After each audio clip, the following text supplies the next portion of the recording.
இன்னைக்கு இந்த வீடியோல நம்ம பார்க்க போறது தமிழ்நாட்டில் உள்ள தலைமை கூட்டுறவு வங்கி காலியாக உள்ள உதவியாளர் பணியிடங்களை நேரடி நியமனம் மூலம் நிரப்புவதற்காக மாநில ஆட்சேர்ப்பு மையங்கள் வாயிலாக இணையவழி விண்ணப்பங்கள் வரவேற்கப்படுகின்றன. இந்த காலி பணியிடங்களுக்கு விண்ணப்பிப்பதற்கு என்னென்ன தகுதிகள், யார் யார் விண்ணப்பிக்கலாம், எவ்வாறு இணையதளம் வழியாக விண்ணப்பிக்க வேண்டும் அப்படிங்கிற முழு தகவல்களையும் தெளிவா இந்த வீடியோல நம்ம பார்க்கலாம். இந்த வீடியோவை முழுசா பாருங்க. இந்த வீடியோவை நிறைய பேருக்கு ஷேர் பண்ணுங்க. மனித சேவை சேனல் சப்ஸ்கிரைப் பண்ணாதவங்க சப்ஸ்கிரைப் பண்ணி பெல் ஐகானையும் பிரஸ் பண்ணுங்க. தமிழ்நாட்டில் உள்ள தலைமை கூட்டுறவு வங்கிகளில் காலியாக உள்ள உதவியாளர் பணியிடங்களை நேரடி நியமனம் மூலம் நிரப்புவதற்காக மாநில ஆட்சேர்ப்பு மையம் வாயிலாக இணையவழி விண்ணப்பங்கள் வரவேற்கப்படுகின்றன. இந்த காலி பணியிடங்களுக்கு விண்ணப்பிப்பதற்காகவும் அதை பற்றிய முழு தகவல்களை தெரிந்து கொள்வதற்காகவும் இந்த வெப்சைட் ஓபன் பண்ணிக்கோங்க. www.tncorps.rb.in. இந்த வெப்சைட்டோட லிங்க் நான் டிஸ்கிரிப்ஷன்ல கொடுக்குறேன். இதுதான் தமிழ்நாடு கூட்டுறவு மாநில ஆட்சேர்ப்பு மைய இணையதளம். இந்த இணையதளம் வழியாகத்தான் தற்போது வெளியிடப்பட்டுள்ள தலைமை கூட்டுறவு வங்கிகளில் காலியாக உள்ள உதவியாளர் பணியிடங்களுக்கு விண்ணப்பிக்க வேண்டும். இந்த வெப்சைட்டை ஓபன் பண்ணீங்கன்னா இதுல நிறைய தகவல்கள் எல்லாமே கொடுக்கப்பட்டிருக்கும். State recruitment bureau 2025 cooperative department Chennai list of current notification கொடுத்திருக்காங்க. நோட்டிபிகேஷன் நம்பர் 2/2025 அசிஸ்டன்ட் இந்த Tamil Nadu state apex cooperative bank Chennai அந்த மாதிரி கொடுத்திருக்காங்க. அதுக்கு முன்னாடியே இங்க ஒரு நோட்டிபிகேஷன் கொடுத்திருக்காங்க. Notification for the recruitment of assistant TNSCB அந்த மாதிரி கொடுத்திருக்காங்க. இந்த லிங்க்ல நீங்க கிளிக் பண்ணிக்கோங்க. உடனே இந்த மாதிரி PDF ஃபார்மேட்ல ஒரு ஃபைல் ஒன்று ஓபன் ஆகும். இந்த ஃபைல் 62 பக்கங்களை கொண்டது. இந்த ஃபைல்ல இந்த வேலை வாய்ப்பு பற்றிய முழு தகவல்களுமே கொடுக்கப்பட்டுள்ளது. இந்த ஃபைலை ஒரு வாட்டி பதிவிறக்கம் செய்து தெளிவாக வாசித்து புரிந்து கொள்ள வேண்டும். ஸ்டேட் ரெக்ரூட்மெண்ட் பியூரோ சென்னை மாநில ஆட்சேர்ப்பு நிலையம் சென்னை கூட்டுறவு சங்கங்களின் பதிவாளர் கட்டுப்பாட்டில் சென்னையை தலைமையிடமாக கொண்டு செயல்படும் தமிழ்நாடு மாநில தலைமை கூட்டுறவு வங்கியில் காலியாக உள்ள 50 உதவியாளர் பணியிடங்களை நேரடி நியமனம் மூலம் நிரப்புவதற்காக இந்திய குடியுரிமையுடைய கீழ்காணும் தகுதி பெற்ற விண்ணப்பதாரர்களிடமிருந்து விண்ணப்பங்கள் இணையதளம் வழியாக வரவேற்கப்படுகின்றன. ஆன்லைன் மூலம் மட்டுமே விண்ணப்பிக்க வேண்டும். விண்ணப்பிப்பதற்கான கடைசி தேதி 31/12/2025. முக்கியமான தேதி மற்றும் நேர விவரங்கள் கொடுக்கப்பட்டுள்ளது. அறிவிக்கை வெளியிடப்பட்ட நாள் 11/12/2025. இணையவழி மூலம் விண்ணப்பம் சமர்ப்பிக்க தொடங்கும் நாள் 14/12/2025. இணையவழி மூலம் விண்ணப்பங்கள் பதிவேற்றம் செய்ய கடைசி நாள் 31/12/2025. எழுத்து தேர்வு நடைபெறும் நாள் மற்றும் நேரம் 24/1/2026 காலை 10 மணி முதல் பிற்பகல் 1 மணி வரை. பதவி மற்றும் காலிப்பணியிட விவரங்கள் கொடுக்கப்பட்டுள்ளது. பதவியின் பெயர் உதவியாளர், நிறுவனத்தின் பெயர் தமிழ்நாடு மாநில தலைமை கூட்டுறவு வங்கி, காலிப்பணியிட எண்ணிக்கை 50, சம்பள விகிதம் 32,020 முதல் 96,210 என்ற அடிப்படையில் வழங்கப்படும். அறிவிக்கையிடப்பட்ட காலிப்பணியிட எண்ணிக்கை தற்காலிகமானது மற்றும் மூல சான்றிதழ் சரிபார்த்தலுக்கு அனுமதிக்கப்படும் விண்ணப்பதாரர்களின் பட்டியல் வெளியிடுவதற்கு முன்னர் வரை மாற்றத்திற்கு உரியது. இவ்வறிக்கையில் அறிவிக்கப்பட்டுள்ள பதவிகளுடன் ஒத்த தகுதி நிபந்தனைகளுடன் கூடிய வேறு பதவிகளுக்கும் தெரிவு செய்யும் உரிமை மாநில ஆட்சேர்ப்பு நிலையத்திற்கு உண்டு. பணி இடஒதுக்கீடு விவரங்கள் கொடுக்கப்பட்டுள்ளது. இடஒதுக்கீடு நியமன விதிகள் இத்தேர்விற்கு பொருந்தும். பல்வேறு இனங்களை சார்ந்த தேர்வர்களுக்கான இடஒதுக்கீடு விவரங்கள் கீழ்வருமாறு கொடுக்கப்பட்டுள்ளது. இனவாரியாக ஒதுக்கீட்டு விவரங்கள் கொடுக்கப்பட்டுள்ளது. தெளிவாக வாசித்து புரிந்து கொள்ள வேண்டும். அப்புறமா சுருக்க முறை கொடுக்கப்பட்டுள்ளது. அப்புறம் இந்த பதவிக்கு விண்ணப்பிப்பதற்கான தகுதிகள் மற்றும் நிபந்தனைகள் கொடுத்திருக்காங்க. வயது வரம்பு 1/7/2025 படி வகுப்பு வாரியாக அனுமதிக்கப்பட்ட உச்ச வயது வரம்பு மற்றும் வயது வரம்பு சலுகை விவரங்கள் கீழே கொடுக்கப்பட்டுள்ளது.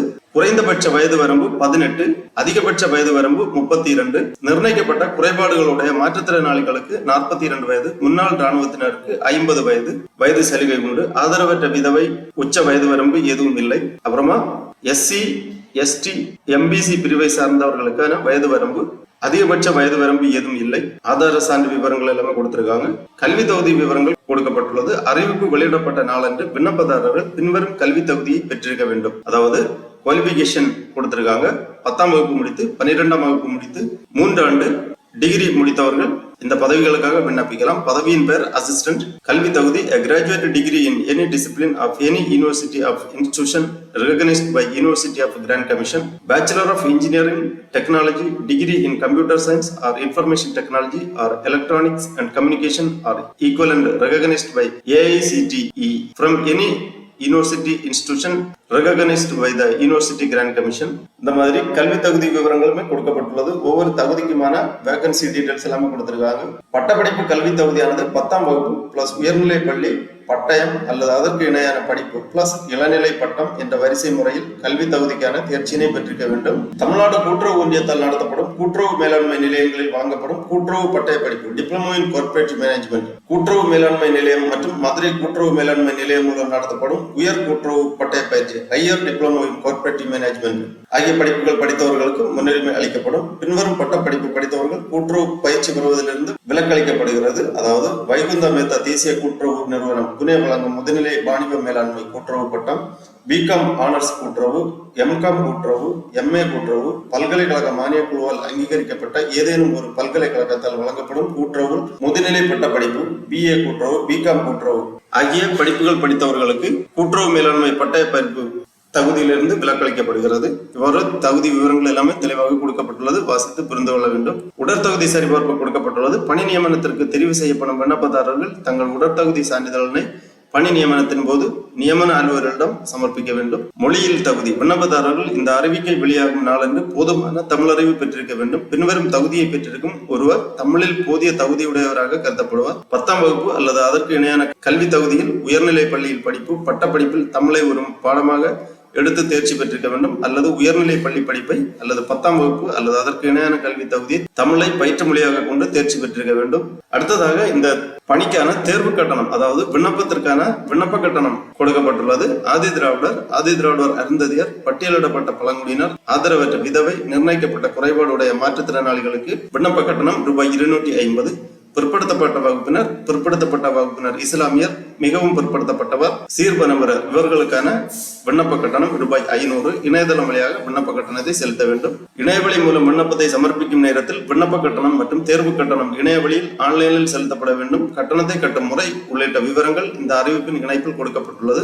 தேர்வு கட்டணம் ஒரு முறை செலுத்திய பின் எந்த ஒரு சூழ்நிலையிலும் திரும்ப வழங்கப்பட மாட்டாது. தேர்வு திட்டம் கொடுக்கப்பட்டுள்ளது. போட்டித் தேர்வு 2 நிலைகளை அடக்கியது: எழுத்து தேர்வு மற்றும் நேர்முக தேர்வு. தேர்வு மையங்கள்: எழுத்து தேர்வு சென்னையில் மட்டுமே நடைபெறும். தேர்வு முறை கொடுக்கப்பட்டுள்ளது. அதாவது சிலபஸ் டீடைல்ஸ் கொடுத்திருக்காங்க. பாடம்: கூட்டுறவு மேலாண்மை, கூட்டுறவு கடன் மற்றும் வங்கியல், கூட்டுறவு கணக்கியல், MIS மற்றும் கணினி பயன்பாடு, கணினி அடிப்படை, பொது அறிவு, மனக்கணக்கு, நுண்ணறிவு, திறனறிவு மற்றும் காரணவியல் ஆகிய பாடங்களை கொண்டது. தரம்: பட்டப்படிப்பு. தேர்வின் வகை: கொள்குறி, அதாவது OMR அடிப்படையில் தேர்வு இருக்கும். நேரம்: 3 மணி நேரம். வினாக்களின் மொத்த எண்ணிக்கை 200. அதிகபட்ச மதிப்பெண்கள் 170. நேர்முக தேர்வுக்கு 30 மதிப்பெண்கள். மொத்தம் 200 மதிப்பெண்களுக்கு தேர்வு நடைபெறும்.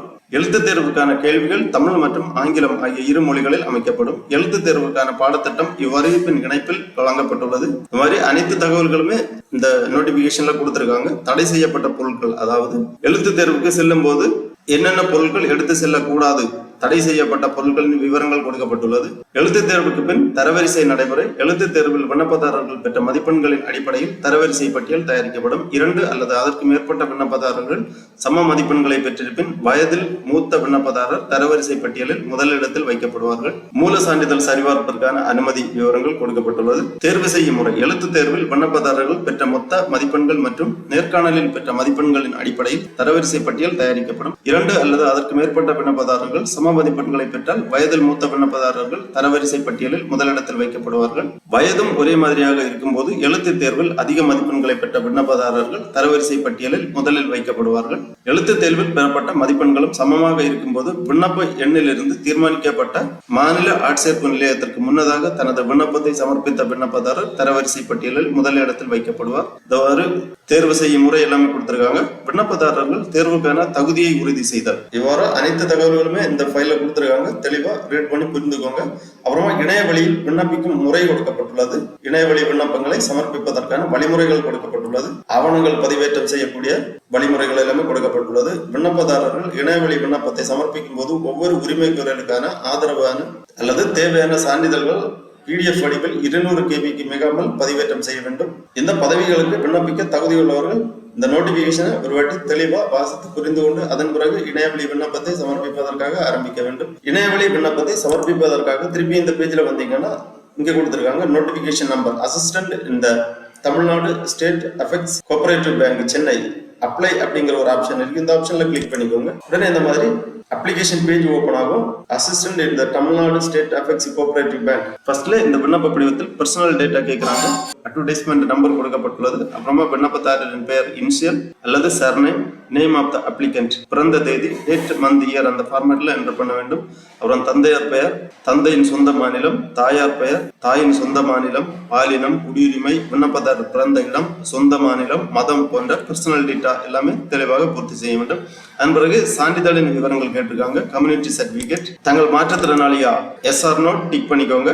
எஸ் என்றால் அதற்கான விவரங்கள் எல்லாமே சமர்ப்பிக்கப்பட வேண்டும். குறைபாட்டின் சதவிகிதம், குறைபாட்டின் வகை போன்ற விவரங்களை தெளிவாக எழுத வேண்டும். அப்புறம் தங்கள் பதிலி எழுத்தரின் சேவையை பயன்படுத்த விரும்புகிறீர்களா அப்படின்னு கேட்டிருக்காங்க. எஸ் ஆர் நோ டிக் பண்ணிக்கோங்க. தங்களுக்கு எழுத்து தேர்வில் கூடுதல் நேரம் வழங்கப்பட வேண்டுமா, தங்களுக்கு நிர்ணயிக்கப்பட்ட குறைபாடுடைய மாற்றுத்திறனாளியா, தாங்கள் முன்னாள் ராணுவ வீரரா, அந்த மாதிரி விவரங்கள் எல்லாமே கேட்டிருக்காங்க. எல்லாமே தெளிவாக பூர்த்தி செய்ய வேண்டும். அதன் பிறகு எஜுகேஷனல் குவாலிபிகேஷன் டீடைல்ஸ் எல்லாமே கேட்டிருக்காங்க. 10ஆம் வகுப்பு மதிப்பெண் சான்றிதழ், எண், தேர்ச்சி பெற்ற வருடம் மற்றும் மாதம், பயிற்று மொழி, தேர்வு குழுமத்தின் பெயர், இந்த மாதிரி கல்வி தகுதி விவரங்கள் எல்லாமே என்டர் பண்ண வேண்டும். அப்புறமா மேல்நிலை பள்ளி கல்வி அல்லது பட்டய படிப்பு 3 ஆண்டு பயின்றுள்ளீரா, அப்புறம் இளநிலை, அப்புறம் ஒருங்கிணைந்த 5 ஆண்டு முதல்நிலை பட்டம், முதுநிலை பட்டம் கேட்டிருக்காங்க. உங்க கல்வி தகுதி விவரங்கள் எல்லாமே தெளிவாக பூர்த்தி செய்ய வேண்டும். அதன் பிறகு மீடியம் ஆஃப் இன்ஸ்ட்ரக்ஷன் கேட்டிருக்காங்க. தொடர்பு குறித்த விவரங்கள், அதாவது கம்யூனிகேஷன் டீடைல்ஸ், உங்க முகவரி விவரங்கள் எல்லாமே தெளிவாக பூர்த்தி செய்ய வேண்டும். தொடர்பு முகவரி, நிரந்தர முகவரி விவரங்களை பூர்த்தி செய்ய வேண்டும். அப்புறம் புகைப்படம் மற்றும் கையொப்பம், அதாவது உங்களது பாஸ்போர்ட் சைஸ் போட்டோ வந்து ப்ரௌஸ் பண்ணி அப்லோட் பண்ண வேண்டும். ஜேபிஇஜி ஃபார்மேட்ல 50 KB இங்க ப்ரௌஸ் பண்ணி அப்லோட் பண்ண வேண்டும். அதன் பிறகு டாக்குமெண்ட் அப்லோடு கேட்டிருக்காங்க. கேட்டிருக்கக்கூடிய சான்றிதழ்கள் எல்லாமே PDF ஃபார்மேட்ல 200 KB ப்ரௌஸ் பண்ணி இங்க அப்லோட் பண்ண வேண்டும். அதன் பிறகு ஒரு உறுதிமொழி கொடுத்திருக்காங்க. இந்த உறுதிமொழி எல்லாமே தெளிவா ரீட் பண்ணி இங்க ஒரு டிக்ளரேஷன் கொடுத்திருக்காங்க. இந்த செக் பாக்ஸ்ல டிக் பண்ணி சப்மிட் பண்ணிக்கோங்க. சப்மிட் கொடுத்திருக்காங்க. இந்த சப்மிட் பட்டனை கிளிக் பண்ணி உங்க விண்ணப்ப படிவத்தை சமர்ப்பிக்க வேண்டும். அதன் பிறகு உங்களது விண்ணப்ப கட்டணத்தை செலுத்துற மாதிரி இருக்கும். இணையதளம் வழியாக உங்களுக்கு கொடுக்கப்பட்ட விண்ணப்ப கட்டணத்தை செலுத்த வேண்டும். அதன் பிறகு உங்களது விண்ணப்ப படிவங்கள் பரிசீலனை செய்யப்பட்டு எழுத்து தேர்வுக்கு அழைக்கப்படுவார்கள். ஆகவே தமிழ்நாடு மாநில கூட்டுறவு வங்கிகளில் காலியாக உள்ள உதவியாளர் பணியிடங்களை நிரப்புவதற்காக விண்ணப்பிப்பதற்கு விருப்பமும் தகுதியும் உள்ளவர்கள் இவ்வாறு இணையதளம் வழியாக விண்ணப்பிக்குமாறு கேட்டுக்கொள்ளப்படுகிறார். ஓகே நண்பர்களே, இந்த வீடியோ உங்களுக்கு உபயோகமா இருந்துச்சுன்னா லைக் பண்ணுங்க, ஷேர் பண்ணுங்க. மனித சேவை சேனலை சப்ஸ்கிரைப் பண்ணாதவங்க சப்ஸ்கிரைப் பண்ணி பெல் ஐகானையும் பிரஸ் பண்ணுங்க. அனைவருக்கும் நன்றி, வணக்கம்.